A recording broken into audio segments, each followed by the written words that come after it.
La problématique du financement de la décennie africaine et mondiale, de la forestation et du reboisement est déjà au cœur des débats entre les acteurs impliqués. C'est d'ailleurs ce qui a constitué la trame de la table ronde organisée par Rosalie Matondo, ministre de l'économie forestière, avec l'appui des commissaires de l'Union africaine et de la Communauté économique des États de l'Afrique centrale, chargée des questions environnementales, dans la foulée des activités de la COP29 à Bakou en Azerbaïdjan. Cette table ronde a rassemblé les partenaires techniques et financiers, les acteurs de l'écosystème forestier, du secteur privé et les représentants de différentes institutions. La décennie africaine de la forestation et du reboisement, initiée par le président congolais Denis Sassou Nguesso, endossée par l'Union africaine, appelle à la mobilisation des fonds pour pouvoir impulser son opérationnalisation.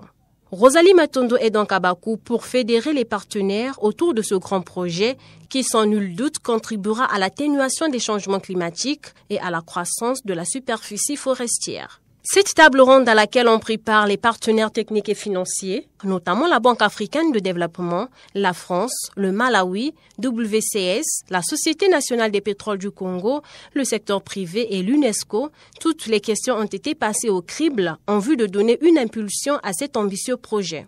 Elle aura été un tremplin pour le ministre de l'économie forestière de faire la diplomatie auprès des partenaires qui participent aux activités de la COP29, axée sur la nécessité de fixer un nouvel objectif pour le financement de la lutte contre les changements climatiques, laquelle le ministre a mis le cap sur les enjeux de la décennie africaine et mondiale, de la forestation et du reboisement, qui s'avère être une alternative.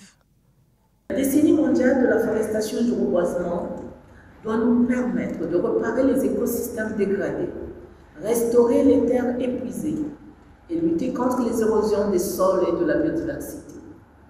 La décennie mondiale de la forestation et du reboisement représente la solution basée sur la nature pour répondre aux besoins vitaux des milliards d'êtres humains sur notre planète. Notre planète suffoque et elle a besoin de plus que vivre. Elle a besoin de notre engagement, de nos ressources, de notre détermination. C'est un appel à chaque pays, à chaque institution, à chaque entreprise, à chaque citoyen pour qu'ils fassent leur part, c'est-à-dire commencer un programme d'afforestation et de reboisement. Car planter les arbres, mesdames et messieurs, ce n'est pas seulement remplir des hectares de végétation, c'est offrir à notre planète de l'oxygène. C'est séquestrer le gaz carbonique nocif à notre planète. C'est accorder des abris, des emplois, de l'ombre et des récoltes au peuple du monde en croissance démographique. C'est garantir la sécurité alimentaire, la santé, la résilience des communautés, surtout dans les régions du monde où la pauvreté est encore endémique et où les forêts constituent encore le garde-à-manger, source de revenus et source d'énergie. La décennie mondiale de la forestation et du reboisement n'est pas seulement une vision de la République du Congo, elle est notre plan d'action planétaire pour augmenter les superficies forestières dans le monde, pour compenser les pertes de forêts naturelles de près de 10 millions d'hectares chaque année et atteindre ainsi l'ambition de planter au moins 4 millions d'hectares par an.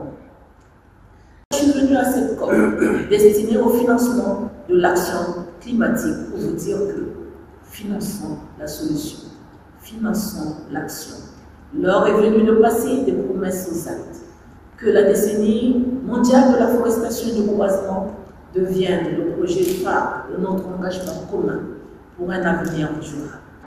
Ayant des initiatives alignées à la vision des États en la matière, ces partenaires techniques et financiers devraient donc renforcer leurs mécanismes d'investissement afin de soutenir les projets d'afforestation et de reboisement.